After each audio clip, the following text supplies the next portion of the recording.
Holgate, the managing director at Supersonic, joins us for this episode of What's Next. Supersonic's been off to a supersonic start since its inception a few years ago, and it's exciting to welcome the new managing director of Supersonic to What's Next. Hello, Carolyn. Firstly, Carolyn, how old is Supersonic? I'm kind of guessing it's about 4 years old, if not younger. 5. It's 5 years old. 5. Okay, I was close, though. I was close. It's amazing how fast time has flown. So 5 years, wow. Okay, well, listen, you're the new managing director. Congratulations to you. What vision are you going to bring to the table, and how do you plan to navigate the changing ISP and broadband landscape in South Africa? Because it's constantly changing, isn't it? And you've set an amazing benchmark as an ISP. What are you going to bring to the table? I think, what I bring to the table is I'm an ISP specialist. So Supersonic has previously been a little bit more mobile-led. So that's a change in strategy. What I plan to change at Supersonic is to really focus on the ISP side of it, do what we're good at, make sure that we harness our potential. We're a small company, actually. We're not a tier 1 ISP. So we can be more agile. We can meet customers' needs a bit quicker. We've also got a lot that we can improve on, which is great. We want to really focus on customer experience, customer journey, making things simple.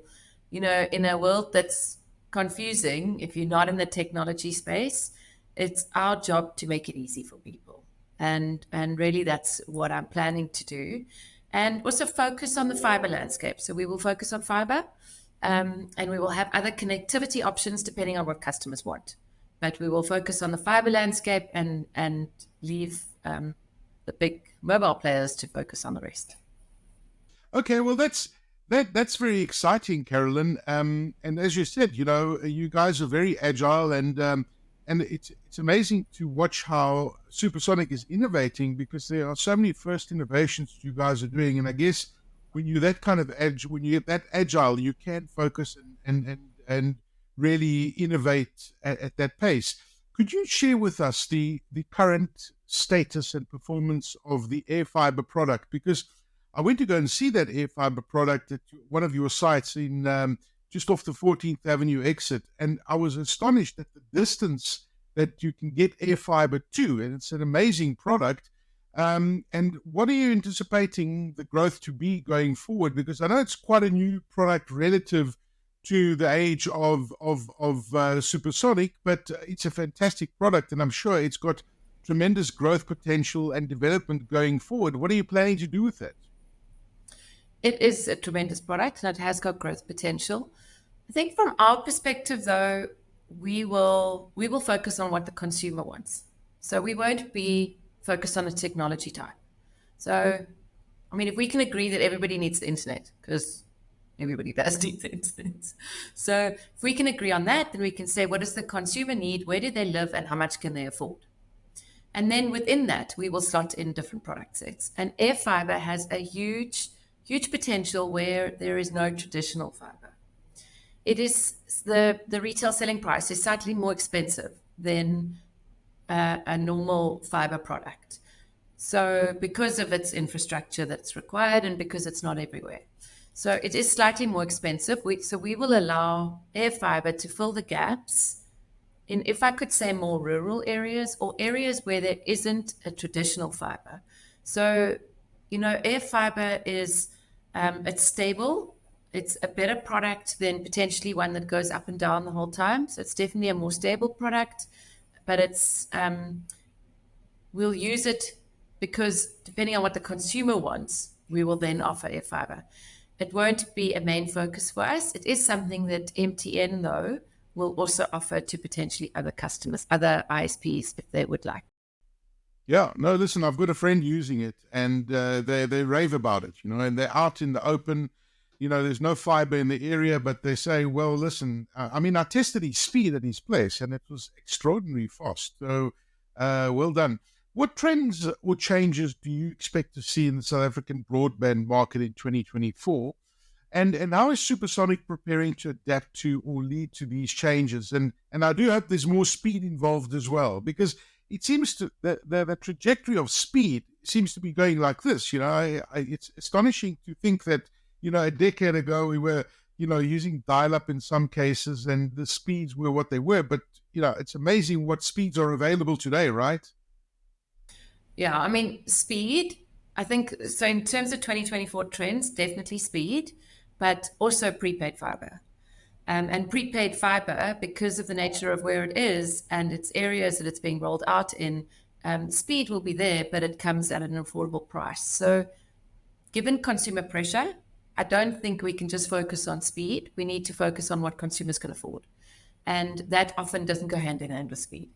So although, like you say, we were paying, launched uncapped fiber at a 384 line, line speed, and now it's like, nobody understands the dial-up dongle noise. So we've got that trajectory, and I think it will continue. And we've seen that the FNOs, the fiber network operators, they're not shy to take a 20 megabit per second product and make it a 40. So there's definitely an increase in speed, but there's also a drive to get more homes connected. To get more homes connected, it needs to become more affordable, which either plays in a lower line speed price or it plays in a prepaid fiber market. So prepaid fiber, big. I don't think that the traditional markets, there's no more need to roll out fiber there. So it becomes one of consolidation, and it becomes one of trying to make the most of what's already in the ground and trying to get consumers on board. Prepaid fiber. And then I think just in terms of trends, consumers are not, they know what they want. And we must make it easy for them. We must make it affordable for them. And then they should come, and obviously creating a great service environment. But consumers also shouldn't have to call us. It's a product that's stable, it works. Let's just make sure that we meet our end of that bargain, and then it should be a seamless transaction for the consumer. Wow, interesting. Prepaid fiber. It's an interesting concept, and what I'm hearing from you is that you really want to get to those consumers who can't afford to pay, the 500 meg lines, etc., and rightly so, because there's a massive market there, an untapped market of consumers who want high speed connectivity, and can't necessarily afford, the really expensive packages. So making it more affordable and connecting more people is certainly the right way to go. And I imagine those goals and the milestones that you are creating, those are important. And what are those goals or milestones, should I say, that Supersonic are aiming to achieve this year in terms of expanding service offerings or enhancing customer experience? You did touch on that prepaid fiber, but I'm sure there's a lot more on your list that you're busy with, Carolyn. Yeah, being a new MD, I think we've got a phase that we need to fix. There's a lot of things we need to fix and a lot of automation that needs to happen. So that is top priority for us first. For example, we've just migrated our business system to a new business system. So a lot of fix and consolidation happening internally. It won't hopefully have an impact on our customers. It shouldn't. Ultimately, it will lead to a better customer journey, better customer experience at Supersonic, better turnaround time, speed to market, but mostly really working on customer experience and customer journey. That's pretty key for us. And obviously working with our MTN shareholder. We will hopefully be the back engine for MTN fiber. We have launched MTN fiber. We are the back end for that. So the fulfillment arm, we need to make sure our journey is very slick for them. And I think together then what we aim to be is I want Supersonic in 2 to 3 years, I want to be a tier 1 ISP. Because right now we're not a big ISP. But ultimately 2 to 3 years, that's our vision, that's our ambition. That's where I want to go. Well, listen, you're certainly gaining lots and lots of traction. I'm glad you touched on that customer experience because it's such an important aspect. I mean, you can have the best, fiber speeds and et cetera, et cetera. If the customer experience is not great, then any business is going to fail. But you guys have got a great record when it comes to customer experience, and well done to that, and improving it even further. You touched on, just briefly, you've switched systems. Just tell us a little bit about your new system and what it brings to Supersonic.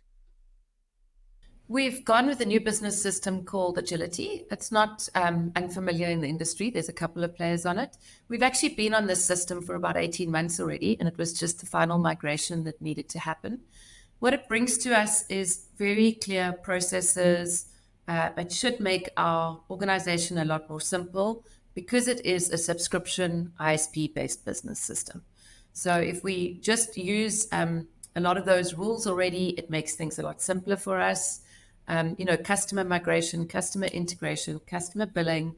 With any system migration, there's been a couple of teething problems. We're overcoming them, but I believe that it's the right system for us. It's very user-friendly for our agents, which means that ultimately we service the customer better.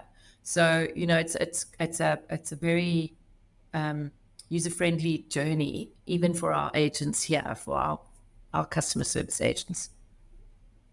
Very interesting. Carolyn, I'm not sure if you got the stats at hand, but I'm always fascinated to ask the question about, the growth of how much data customers are using, and I look at myself, for example, and I just look at what I was using, 5 years ago, 3 years ago, 2 years ago. I seem to be, using more and more each month. And, the more you think, well, how much can you actually use?